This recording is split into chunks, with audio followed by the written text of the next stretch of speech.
विद्यार्थी मित्रों, आज हम पढ़ेंगे पार्ट 2 सूचना का प्रस्तुतिकरण कैसे करते हैं। इसके पहले पार्ट में सांख्यिकी के 11वीं क्लास के पहले आता है सूचना के बारे में बताने का, फिर दूसरा पार्ट हमारा आता है सूचना का प्रस्तुतिकरण हमें कैसे करना है।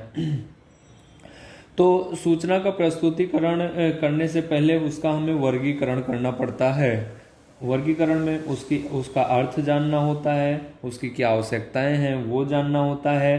फिर इसमें हमारे पास दो प्रकार वर्गीकरण में इसका वर्गीकरण जो होता है वो दो प्रकार से होता है। एक हमारा होता है संख्यात्मक सूचना का वर्गीकरण और दूसरा होता है गुणात्मक सूचना का वर्गीकरण। तो संख्यात्मक सूचना का वर्गीकरण कैसे होता है उसके बारे में जानेंगे। जैसे कोई भी संख्या, किसी भी, जैसे एक परिवार में बालकों की संख्या, एक परिवार में रहने वाले बच्चों की संख्या, एक परिवार में रहने वाले कुल व्यक्तियों की संख्या जो होती है वो हमारी संख्यात्मक उदाहरण के रूप में जानी जाएगी। लेकिन अगर उसी में उनका गुण जाना जाए कि इसका गुण कैसा है, किसका व्यवहार कैसा है, तो उसको हम माप नहीं सकते हैं कि किसी भी व्यक्ति का व्यवहार किस प्रकार का है, या ऐसा नहीं मापा जा सकता है कि कितने किलोग्राम का है, कितने मीटर लंबा है, कितने मीटर चौड़ा है, ऐसा माप नहीं सकते। मतलब उसकी संख्या को हम दिखा नहीं सकते हैं, इसलिए उसे हम गुणात्मक सूचना कहते हैं। तो संख्यात्मक सूचना में और क्या पढ़ेंगे? सतत आवृत्त वितरण और दूसरा असतत आवृत्त वितरण, फिर संचयी आवृत्त वितरण। जैसे संचयी आवृत्ति के बारे में इसके पहले 10वीं क्लास में पढ़ा हुआ है, उसी प्रकार से संचयी आवृत्त वितरण हमें दिया जाएगा। फिर सतत आवृत्त वितरण रचना हेतु ध्यान में रखने योग्य सावधानियां इसमें आएंगी। गुणात्मक सूचना में सरल वर्गीकरण, सरल कोष्ठक, और दूसरा आएगा बहुगुणी वर्गीकरण, मतलब बहुगुणी कोष्ठक। कोष्ठक की रचना के प्रकार, कोष्ठक की रचना हम कितने प्रकार से कर सकते हैं, इसमें हमें सवाल आएगा एकयामी और द्वियामी आकृति का। एक यामी आकृति में क्या क्या आता है? स्तंभ आकृति, बहुगुणी स्तंभ आकृति, सरल विभाजित स्तंभ आकृति, प्रतिशत विभाजित स्तंभ आकृति आती है। ये हमारी एक यामी आकृतियां होती हैं। इसके बाद फिर हमारा आता है अगला टॉपिक हमारा आता है द्वियामी आकृति। इसमें वृत्तीय आकृति और वृत्तांश की आकृति आती है। अब हम सबसे पहले पढ़ेंगे सूचना का प्रस्तुतिकरण और उसके वर्गीकरण के बारे में। जैसे इन्होंने बताया हुआ है, पूर्व अध्याय में हमने देखा कि सांख्यिकी सूचना के दो प्रकार सूचनाएं होती हैं। जैसे इसके पहले अभी तुम लोगों को सारांश में बताया गया कि संख्यात्मक सूचना और गुणात्मक सूचना। संख्यात्मक सूचना या संख्यात्मक चल के आधार पर प्राप्त की जाती है, मतलब संख्याओं को दिखाती है, जबकि गुणात्मक सूचना ये गुणात्मक चल के आधार पर प्राप्त की जाती है। संख्यात्मक चल के मुख्यतः दो प्रकार, सतत चल और दूसरा हमारा असतत चल। जो चल दो सीमाओं के बीच के निश्चित या गणन किए जा सके उतने ही मूल्य धारण कर सकते हो उसे असतत चल कहते हैं। मतलब जो दो संख्याओं के बीच में संख्याएं आती हों और उनकी गणना किया जा सके, उनको हम गिन सकते हैं, वो हमारे असतत चल कहलाते हैं। उदाहरण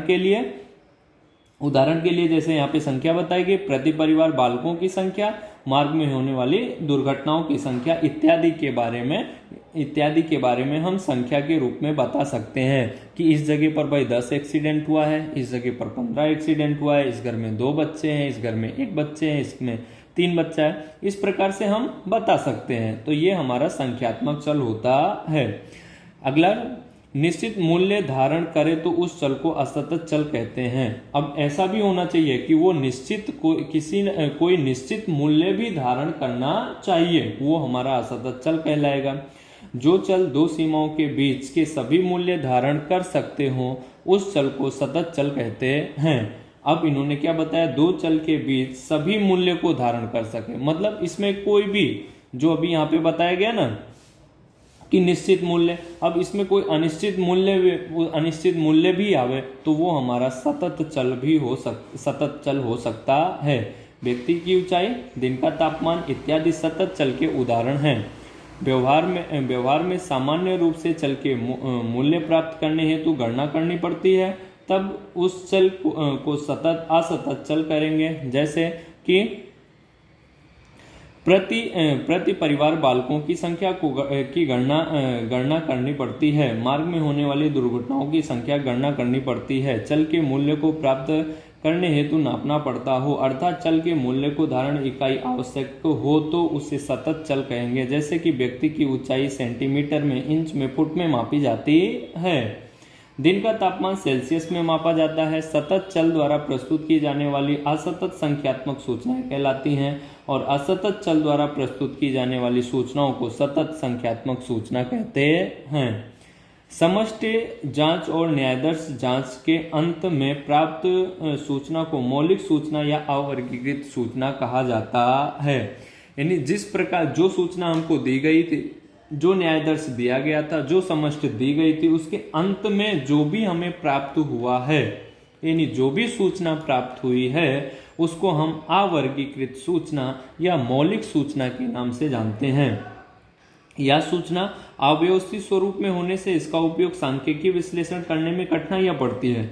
इनके कहने का मतलब क्या हुआ कि ये सूचना जो होती है वो कैसी होती है? अव्यवस्थित। अव्यवस्थित का मतलब क्या? इसकी कोई व्यवस्था नहीं, जहां की तहां संख्याएं होती हैं, इसलिए हमें इसका विश्लेषण करने में कठिनाइयां पड़ती हैं। इसलिए उसे संक्षिप्त व व्यवस्थित स्वरूप में प्रबंधन की आवश्यकता पड़ती है। इसलिए अगर हमारे घर में भी कोई भी सामान इधर उधर पड़े हो तो वो क्या होते हैं? हमको अच्छे नहीं लगते हैं, अव्यवस्थित ढंग से पड़े होते हैं। लेकिन हमें उसे क्या करना है?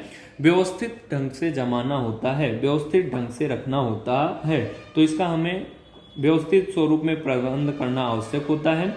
अवर्गीकृत सूचना को संक्षिप्त में व्यवस्थित स्वरूप में प्रबंधन करने की क्रिया को सूचना का वर्गीकरण कहते हैं और उस प्रतिबंधित सूचना को वर्गीकृत सूचना कहते हैं। जैसे कि सप्ताह दरमियान किसी एक वस्तु या दैनिक क्रमशः, सबसे पहले हम जो इसके पहले उदाहरण दिए हुए थे, अब जो हमारे अवर्गीकृत सामान, मतलब हमारे घर के जो सामान इधर उधर पड़े थे, उनको हमने क्या किया? व्यवस्थित जमा दिया, व्यवस्थित उनको रख दिया। अब वो क्या बन गए? वर्गीकृत बन गए। उसी प्रकार से यहाँ पे इन्होंने कहा हुआ है कि अवर्गीकृत सूचना को संक्षिप्त में व्यवस्थित स्वरूप में प्रबंधन करने की क्रिया को सूचना का वर्गीकरण कहते हैं और उस पर से प्रतिबंधित सूचना को वर्गीकृत सूचना कहा जाता है। जैसे कि एक सप्ताह दरमियान किसी एक वस्तु की दैनिक मांग क्रमशः 12, 16, 8, 12, 8, 8, 10 इकाई थी, इसकी जानकारी हो तो उस अवर्गीकृत सूचना पर से स्पष्ट दिखाई देता है कि सप्ताह दौरान वस्तु की मांग 8 इकाई